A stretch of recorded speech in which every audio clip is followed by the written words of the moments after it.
Hi, thank you for tuning into the Origin podcast. Have you ever wondered what it takes to go from being an amateur to a professional magician? Have you wondered why Vegas is the magic capital of the world? Or have you wondered what the business is behind show business? Well, on today's episode, we're going to talk about all those things and a lot more because we have a Las Vegas veteran, a headliner for I think 20 years in Las Vegas, and just a wonderful guy, Murray Sawchuck. Thank you so much for being here. How you doing? I'm good. Good. I want to talk about your origin because that's the name of the podcast. Sure. But before we do, I want to talk about change. Yeah. Because you performed for 12 years at the Tropicana. Yeah.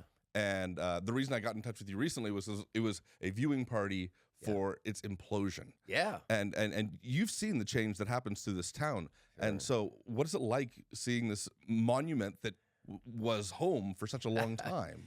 It's wild when you have something like that happen because no other city really does it or makes a spectacle of it. You know, if they're knocking down a building in Vancouver, Canada, I'm from originally, or San Diego or LA, they just knock it down, away we go, you know.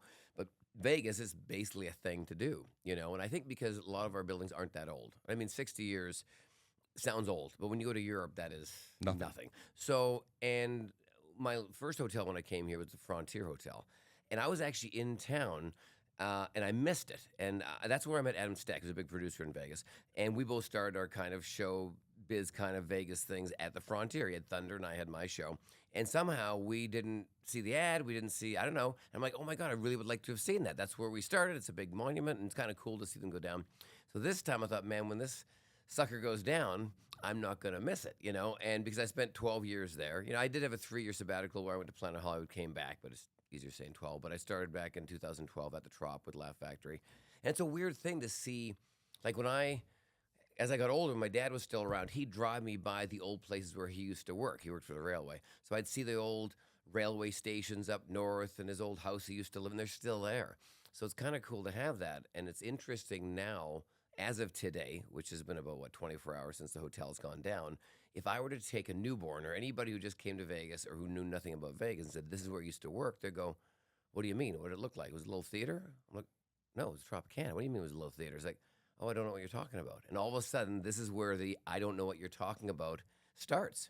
And that's kind of how history dates each and everyone, you know what I mean? When you see things like this. So it's interesting. People are like, you're emotional. And at my party, because I got a room at the MGM that was facing the Tropicana, which is the closest hotel you could get to the Tropicana.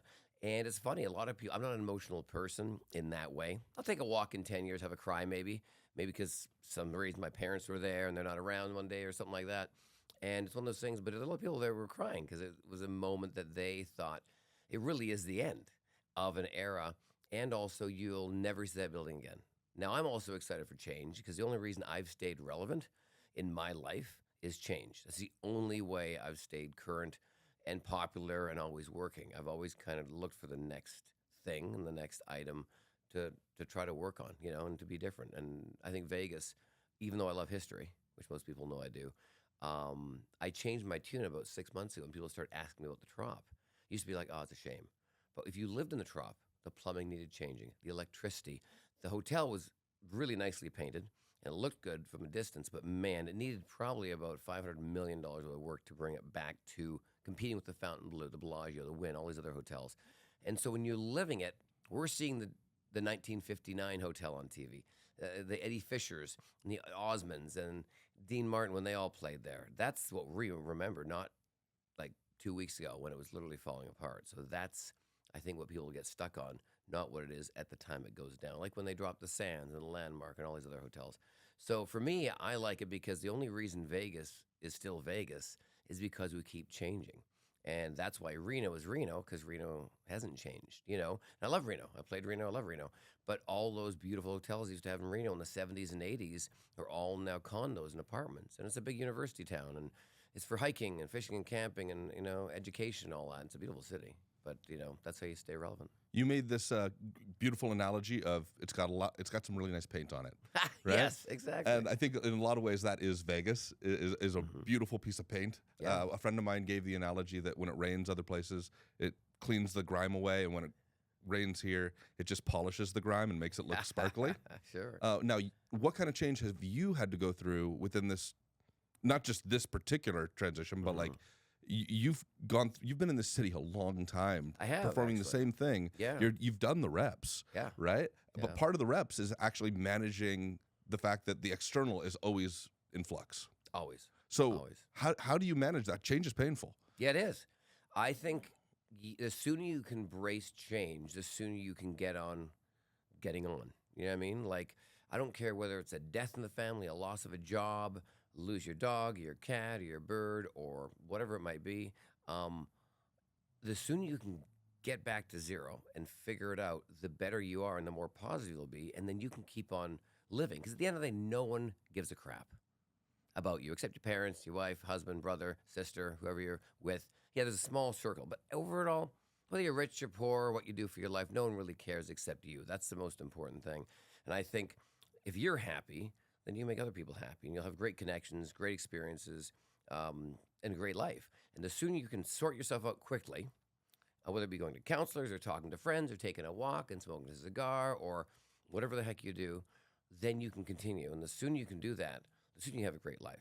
Because, Does that involve emotional detachment? Like, what I mean by that is it's easier to get past a breakup if you don't care about the person you were breaking up with. Of course. Right? Yes. And so in the process of getting past something very quickly, does that potentially force you to care less about the existence that you're in at the time? I think it's personal. I think everyone has their own depth on that. You know what I mean? Because for me, the way I get up and get going is, I'll get sad for 30 minutes. And it'll be upsetting, and it'll be depressive, and sad, and all this. But I go, no one cares. No one really cares. No one really cares. Let's get going. Let's figure this out. Let's get on with it. Let's figure out what's next, you know? And so when I see things like change, like I've had in my life, from losing the Frontier to going to the Trop, and I lost that once and went to Planet Hollywood, I went back to Tropicana here in Vegas. You know, you asked me a question of, you know, what's been like and what I've been doing. Well, since I left the Trop in March, I instantly went on the road. Now, I did the road for 18 years. I love the road. There's a lot of money on the road. With my national exposure from Pawn Stars for, 22 seasons I've been on that show, on America's Got Talent, Massive Illusion, all these other TV things I do. Whether I'm working in Vegas or not, I'm still nationally recognized. And I'm looking at myself as a business. It's not ego talking or, you know, being narcissist. I'm just saying I am the product. So if I was selling a sponge, I'd be talking about the sponge, you know. But I've always looked at myself as like a brand with the hair, the glasses, and all this stuff. And so I look at that and I go, well, I put myself on the road. So literally 2 days after I closed that show, which I did a red carpet, because you can't beat them, join them. So make a celebration about it, you know. I went on the road. I think I did Sweden and Australia after that, and I've been touring all over the States right now. And so that's what I did, because that's what I did years ago. And so I went back on the road, which I couldn't really do because I was here. And I like driving to work with my wife, my dogs, my friends, and I still will have that. But you got to time it right.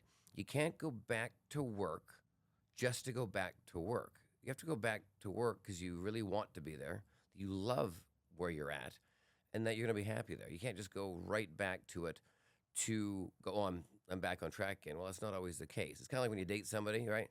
Or you get a divorce or whatever, which I've done all that, and you go, oh, I got to find somebody right away, and it's going to be the same. Well, it's not. It's a different person, different lifestyle. Like, yes, mentally you might feel like, oh, I got somebody now, but you still kind of got to unload the baggage a little bit, whether you do it personally, publicly, privately, or mentally, you know, non-mentally, or you disassociate yourself, you know. But you do have to have a moment, because just going right back on the horse again isn't fixing it. It's just going back on a different horse that you have nothing about, you know. So jumping back in, like, especially when you have a career, like for me, you look at my career, you know, I've been pretty consistent about working and trying to make a public profile.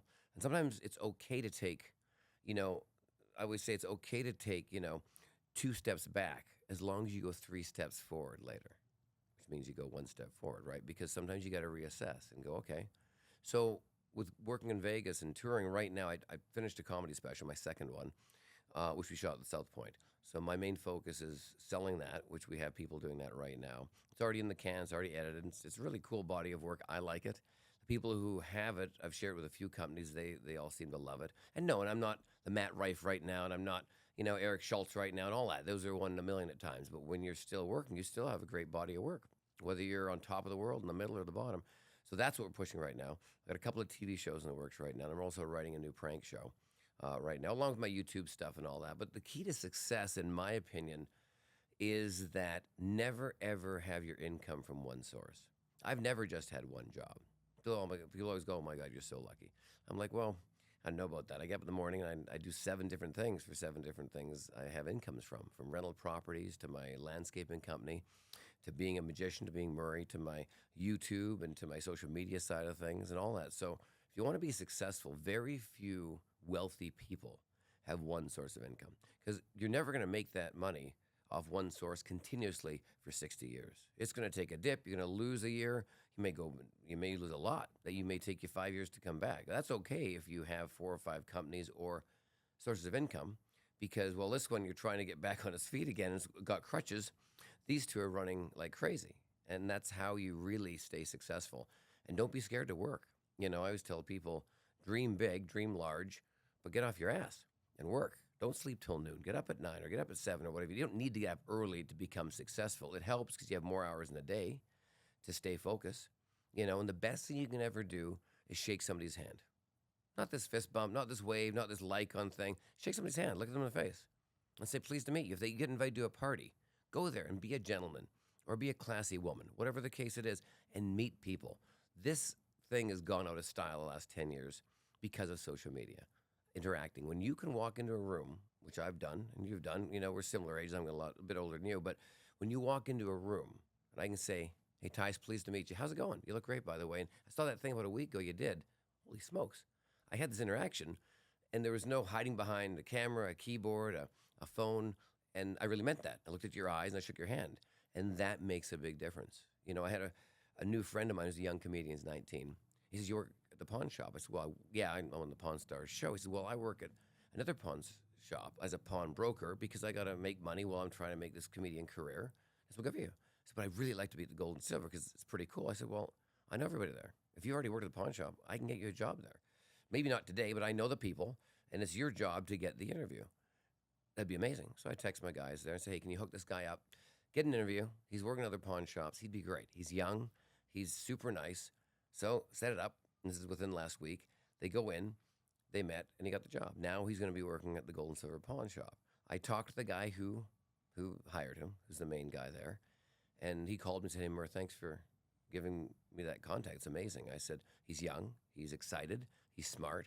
You know what really did it for me? You know why he got the job? I said, I don't. I said, is it because he worked in their pawn shops? He said, yeah. He said, but that's not it. He walked in, he dressed up.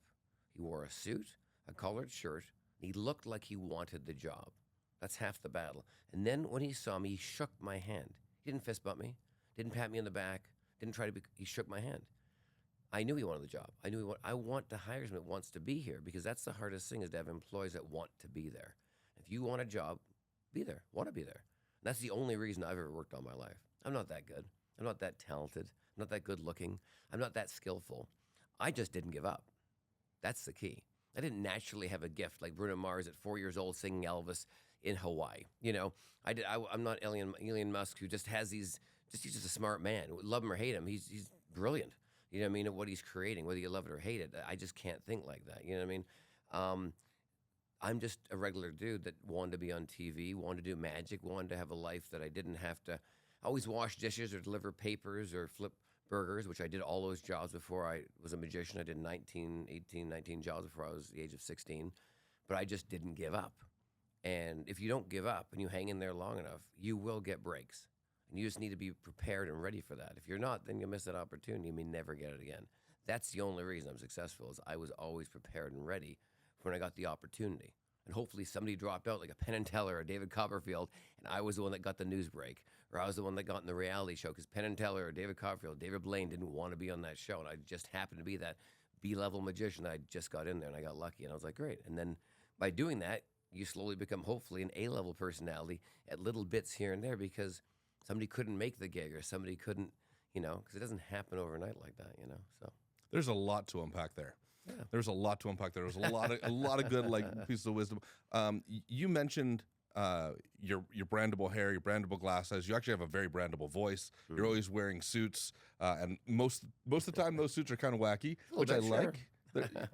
So how did you go about creating a personal brand? Because I feel like it was slightly more deliberate than people anticipate. Very deliberate. So when I grew up, I'm from Vancouver, Canada. My parents are a lot older than me. My mother was in her mid-30s when she had me, and my dad was in his early 40s. This is back in the 70s. I was born in 73. So people having kids when they were 19, 20 then.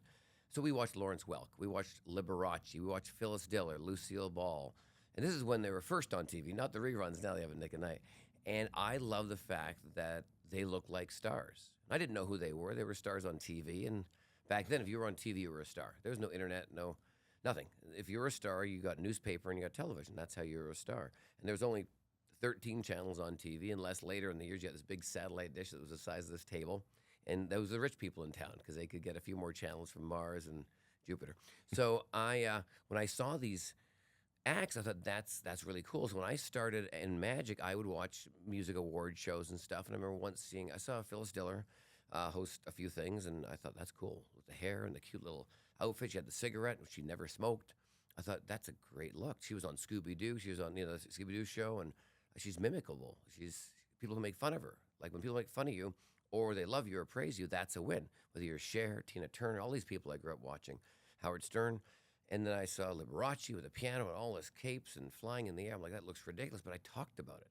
So as a magician growing up, I remember seeing Rod Stewart on an MTV show, and he was old at the time. He was mid-40s, and I was only like 12 or something. So I was old, and take that back now. But and I thought, no, that's a really cool look. I was worried about losing my hair. I was worried about looking right for years. All these things I worried about very young. I don't know why.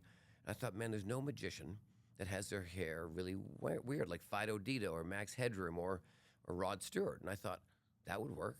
And so for Halloween, I went with this hairstyle. My buddy and I didn't know what we'd want to go as. His name was Frank. He's a chiropractor in Vancouver now. He had thick orange hair, gorgeous orange hair. So we spiked it up weird.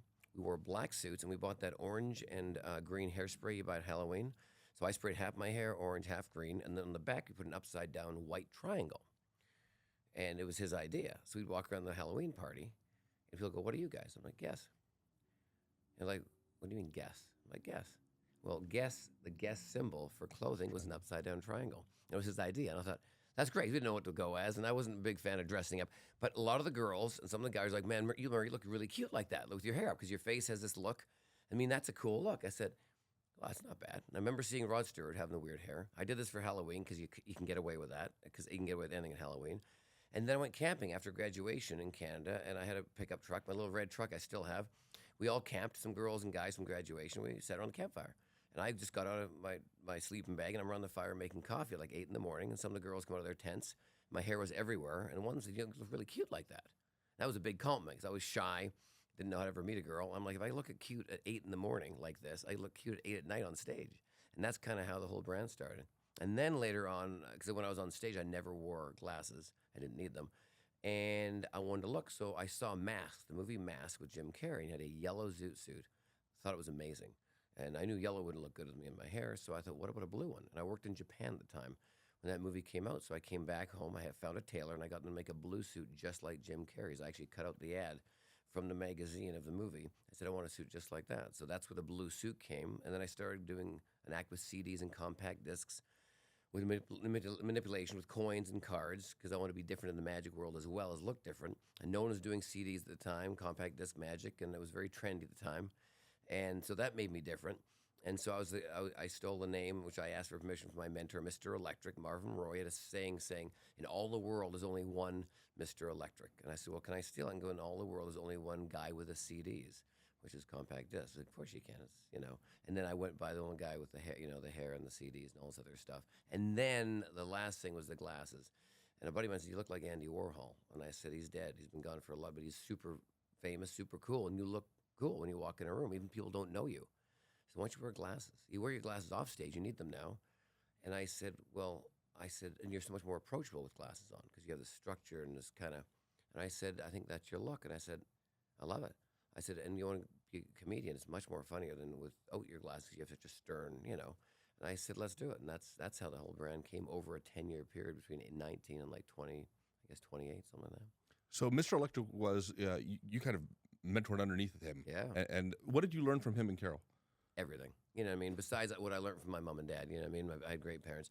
But I learned everything. I met him at 16 years old at Brush Prairie, Washington, at Stan Kramen's convention. So I met David Charvet and a bunch of these great magicians at the time, and they liked me. And I remember them walking in the lobby, and Sean Farquhar, who's a magician up in Vancouver, said, "That's Mr. and Mrs. Electric." And he was dressed in a suit, looked amazing. She was dressed, had a beautiful hat on, in a like a Motel 8 in Brush Prairie, Washington, because that's where the conventions are. These old, not they didn't have fancy hotels back then. I said, "Who the heck's Mr. and Mrs. Electric?" And they looked amazing. Looked like they should be at the Ritz Carlton, not at a Motel 8 or 6 or wherever the hell we were standing. Oh, they light light bulbs in their hands. I'm like, "What are you saying?" I said, "What do you mean they light light bulbs?" I said, "Grab a light bulb and he lights." Like, I said, "You got to be kidding me." He said, "They're lecturing. This is my first magic convention ever." At 16, my parents let Sean Farquhar and David Wilson, they're very good friends back at home, take me to the convention. I said, all right. I was like, that's cool. Got to meet them, saw their act. I was like, this is unbelievable. This is amazing, even in that day and age. And they became very dear friends of mine. And this is when fax machines were around. There was still no texting and all this. And they said, hey, we're doing things where we help people with acts. Let me know. He taught me one thing. He said, if you want to be well known, you're cute now. And you do the vanishing cane, you produce birds and stuff that you can go to a magic shop and buy. And you're young, you're 16, you're very good at that age. You're going to get booked for about 5 or 6 years because you're cute. You're good at your age. But you're going to work a year on the stuff from a magic shop, and you'll probably only work about 5 years because you're cute. That's your hook, the cute, and you're young. It's hard to believe you're that good at being that young. But if you spend 5 years working on something completely original that no one else can do, you'll work for 50. And that stuck with me. And I was like, oh, that makes a lot of sense. Because I was doing all the stuff you buy from the magic shop. There's Chinese rings and vanishing canes and everything you buy. And I could do it well because I was always on stage since the age of 5. I played music and I danced. So being on stage wasn't the issue. It was the magic part. And so I tried anything to get attention from doing magic and stand out. And that's why I came with the compact disc deck, because I worked at a department store. We sold CDs. And they had one row of CDs and all cassette tapes. So I started using old CDs. And then I also did the hair, the suit, and I thought, well, let's all do this at once and see what works. And so I never changed that. And so ever since that time at 16 years old, I've done anything to get attention, make people talk, whether they love or hate me. Within reason, I've learned a way to keep the attention around. Not personally. It's because, like, once again, I'm the brand, I'm the product. So I definitely step away from it. I know who I am and what I am, But you definitely got to sell you if you're selling you. You know what I mean? So that's how it started. And we were friends right up until his death. I'd go see him after Carol passed. I'd go see him in Palm Springs probably once every 2 months, and we'd have dinner and go to the Cliff House, which is a beautiful restaurant in Palm Springs, and we talk about the old days. And I'd sit there till 2 in the morning, watch his old Ed Sullivan tapes and talk about the old days. I realized every day is a gift. I knew one day when I left Palm Springs, I'd get a phone call from somebody and say, hey, you're not going to believe this. And I'm going to go, no way, because he lasted up to, 94 years old. So we had a great relationship. That's awesome. Yeah. It's weird to think about technology in the sense that at a point in time, it was magic to have a light in your hand. When Blackstone is floating a light in the middle of the audience, that is magic at the time because they needed wires. Correct. To light. And then you fast forward and it's like you're introducing CDs, and I think you're the first. Yeah. And which is amazing that feels now like old technology, but cutting edge for its window. Nobody else was doing that. And I think you've embraced technology. I might cut this out if you don't want me to mention this, but I want to reveal a trick that you taught me. Sure. And at the first time I saw it, I thought that it was terrible. I thought it was hacky. Yeah. And then I realized that you were doing something that I should have been doing my whole life. So we did a gig together at Bourbon Street before they blew that one up. Way back. Sure. Way back. Yeah. I think David Sachs had a show in there. And Tramwell. I feel like West was Melinda. And so we did a show in there, and you did your CD act in the show. And during your CD act, there was applause built into the audio track. So I was like, come on, that's hacky. And it took me years to realize that when people are coming out to a live event, what they want to do is they want to be a part of something, and they want to be a part of something wonderful. And you were literally prompting them to have a great experience. Sure. And so it felt dirty initially. And it took maturity for me to understand, like, no, it's actually a service to the audience. It's in service of the client. Sure. And I thought that was really brilliant. Yeah, you got to take risks like that. And certain things I'll do, and I'll go, well, that probably didn't work. Okay. You know what I mean? And there's people around me that I'm sure have those stories going, wow, I tried that didn't work. And that's right. But I've always been one to go, I'm going to give it a shot. I'm just not, because until you can get in front of an audience, you don't know. But it's like a standing ovation. And my biggest pet peeve in show business, I know it's yours, is I see a lot of my friends, and there's no names mentioned, they always get standing ovation. I'm like, dude, that's amazing. Like, then they always brag about it, of course, online, because that's what they do. Bruno Mars never does, or Lady Gaga, because they don't need to. They always get a standing ovation. But everyone always does a prompt 10 minutes before the end of their show, and they're excited to get a standing ovation. I have never done that because it's so obvious to me, and it's not real, and it's not warranted. Yeah, I get standing ovations, maybe 3 or 5 a year. But man, when you take a bow and you come up and you see people stand on their own just because they want to, there's nothing better than that. And one of my biggest pet peeves is doing the standing ovation thing where they do a prompt and then all of a sudden people stand. I'm like, well, it's lovely, but you've done a prompt where you go, if I get this trick right and da-da-da, and this is for my It's kid at almost home. being done for you versus for them. Exactly, and it's so, to me, it's ungratifying. And maybe you're fooling a booker, but you're not in this day and age, and people can see it in your show. It's getting a fake orgasm from your lover. exactly. You know what I mean? Exactly. So my thing with that is, yes, like me putting applause in my tracks at times, could that be considered the same thing? It could be 100%. But what's interesting is all you need is one person to stand in the front row, and most of the people will stand up. That's a standing ovation. Similar to when you put applause tracks in your cues, which I don't do often. I'll do it when I know I'm performing in different venues and I know they're not going to clap, or just to get them started. And it's a real applause, meaning people don't know whether I don't have an applause cue like I'm at the Acropolis. You know what I mean? Well, it and I'm wouldn't playing work. a comedy club. If the applause wasn't actually happening in the Yes. audience, it would feel terrible. Of course, exactly. You have to know that your material is good enough for that as well, because people don't know the difference. And so if you do a little bit of it, it really helps certain people, because when you do an act like I was doing, which is a 6 or 9 minute act, which is kind of an old school thing, though, but Mondre does a great act and many others, people don't always know when to clap. Even though you can stand there and hold your pause or do all the things to get an applause, people sometimes don't. But when you have a little trigger sometimes, it really goes a long way, just like they do in talk shows, just like they do in, and the reason I did that is where I came up with that idea was when I watched Friends, Cheers, Big Bang Theory. Perfect. The Exactly. laugh tracks. They do the laugh tracks all the time. And if anyone wants something fun to do that doesn't know this, watch a sitcom and write down how many times you actually laugh. Like really like you find something funny. I bet you in a half an hour, 22-minute show, which is what a half an hour is for a sitcom, I bet you laugh 2 or 3 times really. I bet you really find something funny. The rest of the time, it just keeps that sequence going. And I thought if it's good enough for the Big Bang Theory or Cheers or Friends, I can drop a little applause cue in there because it's a great technique and never hurts. You know what I mean?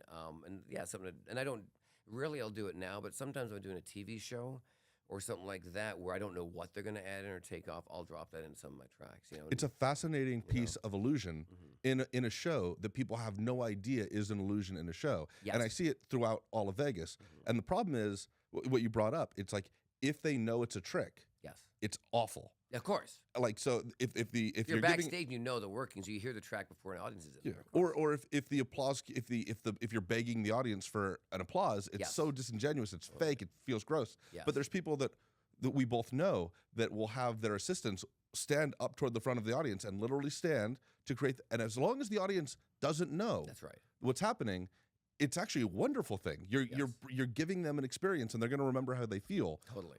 Which is Yeah. wonderful. Yeah. Anyways, I thought it was And fascinating. a lot of acts in town too do have certain plants in their audience because when you're spending $150 to $200 a ticket, they want to make sure that trick is really going to work right, and they want to give you that experience. So if by having a plant or a stooge in the audience is going to make that performance experience great for you and make that $200 ticket feel like a $500 ticket, that's worth it, in my opinion. It's like a Broadway play, putting extra lights or scenery, even though you maybe think we're tricking you because we're, actually having a stooge for a trick.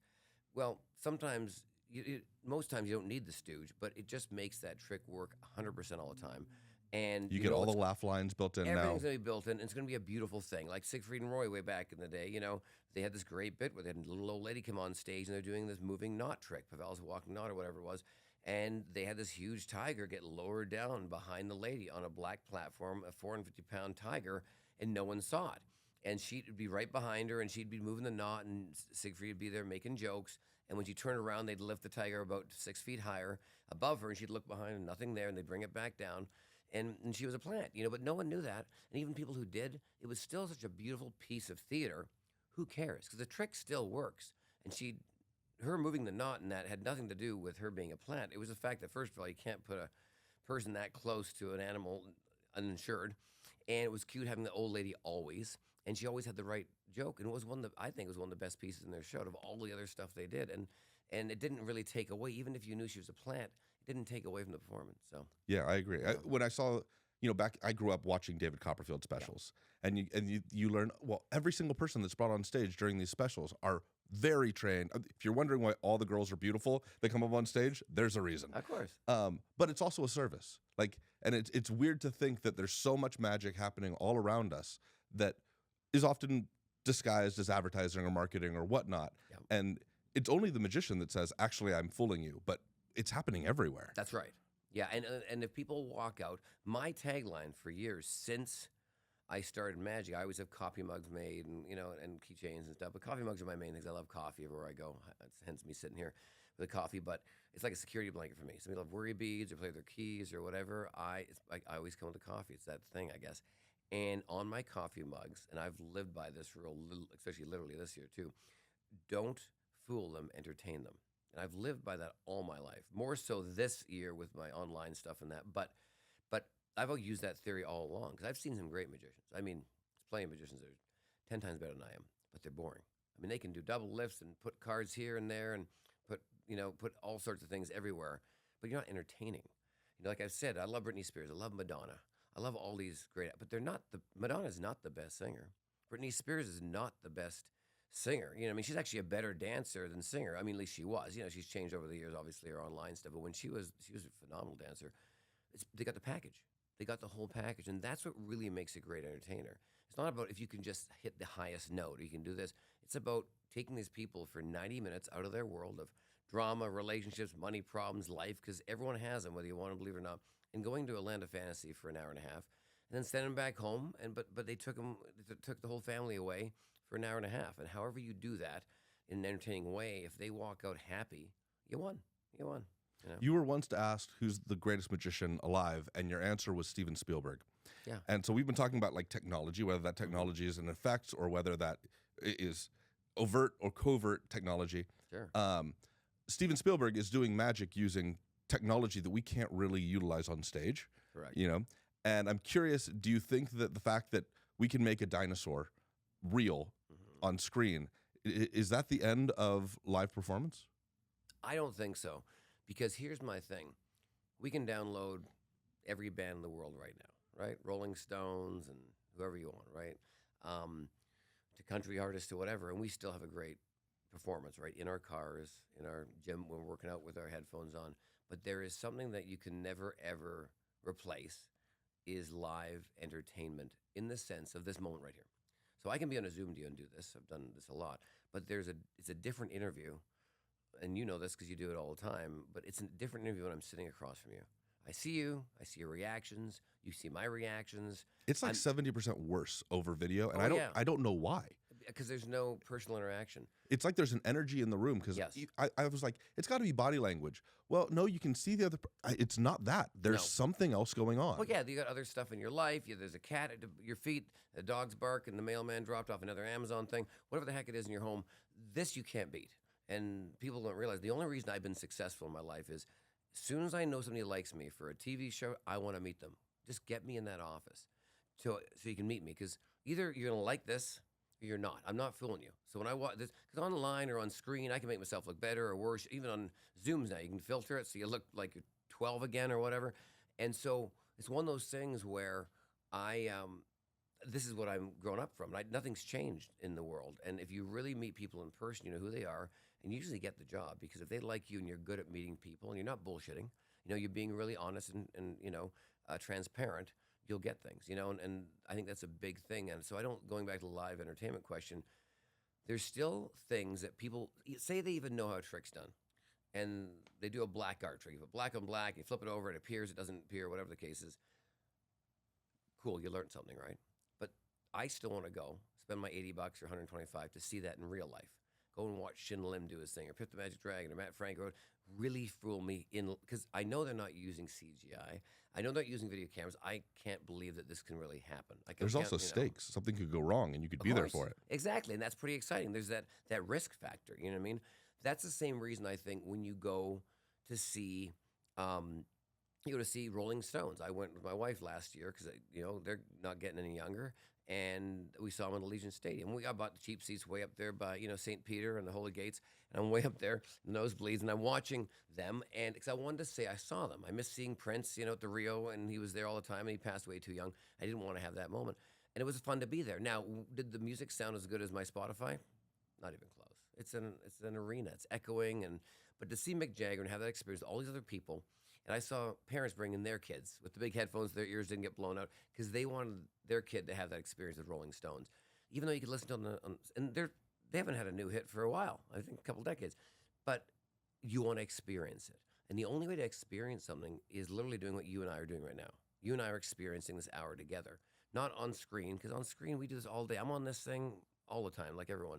This is an experience to me, and I'll remember this a lot more. And so I still think there's room for people to go see shows and be fooled because you still can't believe somebody can do that in real time.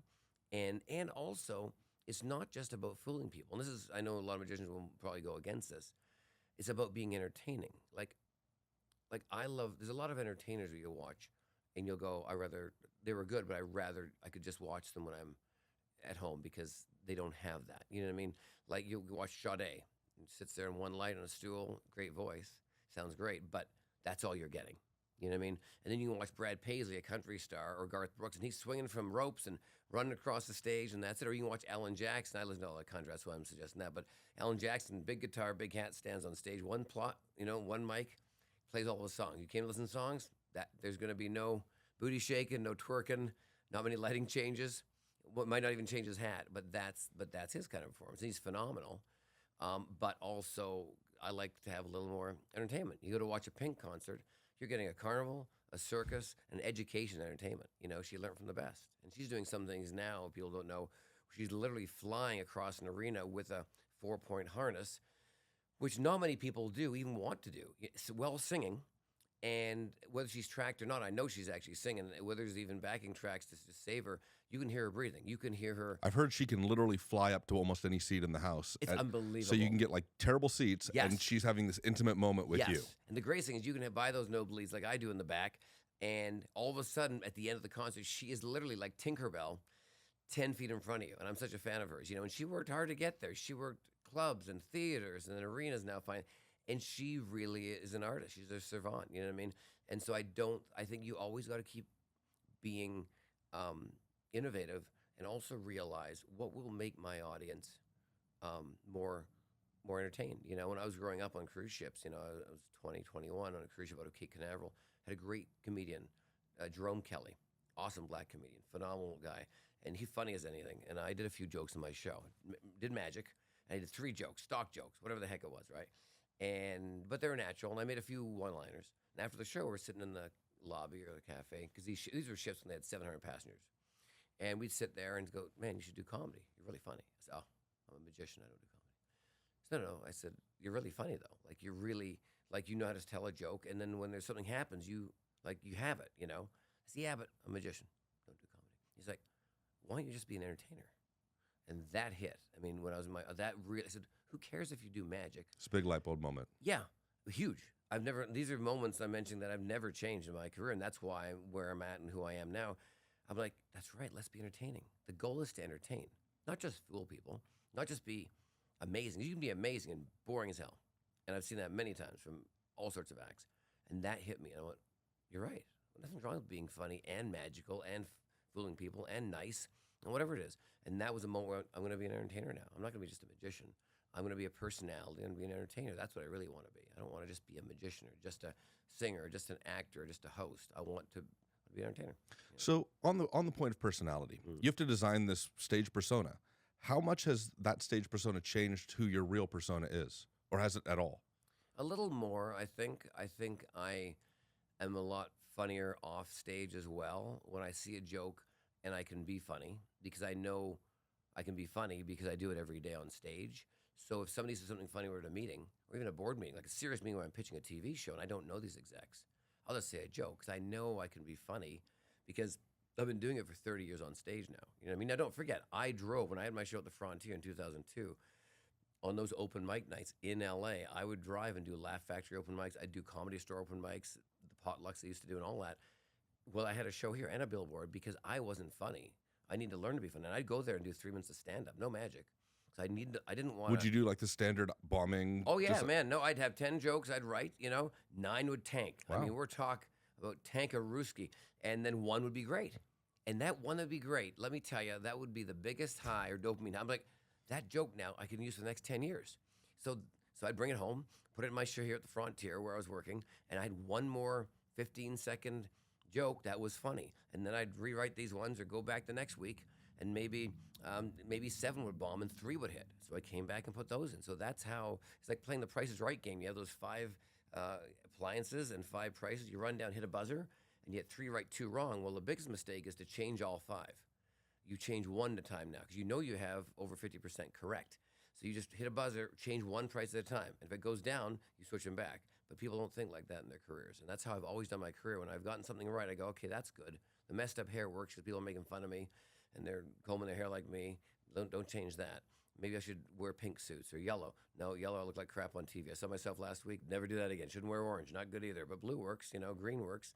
So pink works. So that's how I slowly became building this kind of look, brand, or whatever it is. It's many mistakes. There's a great lesson in that, though, of like focusing on what works. There's so many people that that fall into this depression of seeing all that's bad, and man, you can find it if you look for it. Of course. I mean, and you can write everyone's success. You can. I have enough failures in my career that say I did a movie recently and it became a huge hit, and I was on top of the world, me and Ryan Reynolds or something like that. In most people's world, that would be, I finally made it, right? So all these other things, losing the Frontier, Tropicana imploding, all these would be negative things now. And he finally did a movie with Ryan Reynolds, and he's on top of the world, and he finally, like that Sharon Stone moment, because Sharon Stone didn't make it till she was later. Neither did Garth Brooks, a lot of people. Ray Kroc, McDonald's, all these successes would now somehow you could spin to be failures. He tried to make it in Vegas, Trop went down, the Frontier went down, just couldn't get it right. But he's now a co-star of this thing, and now he's on top of the world as a movie star. Or if that's not the case, these now become success. He did 12 years in the Trot, 20 years on the Strip. So it's funny how you can write your own dialogue if you really want to, and I'll do it. I will do it. If there's more, and if there's bigger successes and more things, when you're a writer or you have a publisher, you go, what are your 4 failures? We need this. We need the rags to riches, and it's not like I'm making them up. They really happened. We just don't stress them until they're needed, and maybe sometimes they're never needed. But people love that, oh my God, he's me or she's me. And I am. I'm the guy, and I'm this, people see a lot of my videos online or my house and cars or my life and all that. People don't realize that I get up every day and work. I cut my own grass. I trim my own trees. I don't have a housekeeper. I clean my own home, My wife and I both do it all. I paint my own fence, I love that stuff. And it keeps you grounded, keeps who you are. And I got 4 legs. I got 2 legs and 2 hands, and I can do it myself. Some people can't even do that. So until I can't do that, I want to do that. Because there's people that would give everything to stand up and walk or paint or cut grass. So I never forget those things, even when I get to, walk a red carpet or pretend I'm somebody that I'm really not, that people think they know who I am. I love that. It's fun. But I'm really the guy who wears a baseball cap and ripped jeans at home, and I drive a little red truck. And that's what I do, my dog's my wife, So. I produce a show for a bodybuilder named Flex Lewis. He's 7-time Mr. Olympia. And one of the big lessons I've learned is it's not just about the reps. It's not about like just doing the work. It's doing the work to failure. And most people can't handle the failure. Oh yeah. But that's where you grow. Yes. Right. And so like it's interesting saying like, well, there's this failure, there's this failure, there's this failure, and then everybody sees you at the end looking like $1 million on stage, and it's like you don't understand. All I did was fail to this one moment. Yeah. Exactly. Like, sure. Totally. Yeah. But they can spin everything. Everyone who I met had many, that are well-known people now that they've had their string of failures and that. But the only way you learn, and this is my own opinion, the only way you really learn, because you can learn from reading a book, the only way you really learn is by failing. And what I mean by that is you can read a book, learn, and then put a radio back together or fix a light bulb or fix your tap or whatever. So you can learn by reading. But when you fail, because failing means you had a goal and a dream. And when you fail, it's a huge setback. So now you learn that that's not going to work. You go, that was not the way to do that. And then when you stand back up or crawl or whatever you do, and then you recorrect that, and then you actually succeed, you never forget what not to do because you fell down so hard because your dream was so big. And people forget that. People forget that, say you smack me in the face, right? Let's do it. Okay. And say you did that. I would never forget that. I'd forgive you. I never forget. I always tell people, oh, forget and forget. I always tell people bullshit. I never forget. I'll forgive you, but swear to God, I'll be 95 on my deathbed. I will never forget you fucked me over. You know what I mean? Pardon my French, but I'll forgive you. I'll be nice to you at a party. But I know everyone that screwed me over the years, and I'll be nice to them later because I don't hold grudges. But I'm like, I know you screwed me over there. I'll be nice to you. You want a drink? I'll buy you a drink. But don't, and I've always been that way. So I'll always forgive, but I will not forget. Yeah, we all make mistakes. You got to move past it. And when you forget, I think you're being just, when you forget things, you're either saying you forget things or you're just not accepting the fact that you didn't learn from that or whatever the case is. But for me, I learned things from that way. And then you can get on and be positive, So you mentioned this character you play where people are sometimes making fun of you, sometimes walking red carpets, all that the showbizy craziness, right? I want to point out that behind your back, I have heard people say that, I got to town, I made friends with this guy with crazy hair, he connected me with this person, I ended up in a show. I ended up producing a show in town, opening night, flowers backstage, sent by you. No mention. Like, you weren't doing that for press. You weren't doing that for promo. That was an indication of who you are. I went through a really bad breakup. I got a text from you. Hadn't heard from you in years. I got a text from you. Hey, I know what you're going through is hard. Like, who you are behind the scenes is pretty remarkable. And it's one of the reasons I really respect you because while that public persona has to be public and has to be big, what I've seen behind the scenes is really admirable. Oh, so, thank you. Where can people find you? You can find me at murraymagic.com, which is my website. Everything's there. Or Google Murray the Magician or Murray Sawchuck. You'll see more than you ever want to see. So if you got to be really bored and a really, really, really rainy day, to see that stuff. But you can find me everywhere. We're touring. We're on the road again. We're opening in Vegas in a few months with Laugh Factory and everyone else. And I think it's really important, bringing that thing up that you did is, it's really important that you treat people the way you want to be treated. And that's where my I think kindness comes from. It's come from my parents, my mother and my father, super kind. And I think it's very important. Persona and being on stage and what you put out as a product is a business. And people have a very hard time separating business and personality, who they really are. And people don't realize there is what I put online and what I put on TV. I do that purposely so I can have who I really am more protected. Because it's pretty vulnerable, pretty naive, pretty shy, pretty caring. And those things aren't really strong qualities. They're strong qualities. But in the business world, it's a different attitude, So it's very important that sometimes you separate those two a little bit, because you don't want to sell a farm to everybody. And you don't want to let people know who you really are, who really don't need that privilege or shouldn't have it, So there you go. Thank you for coming on. Thank you, buddy.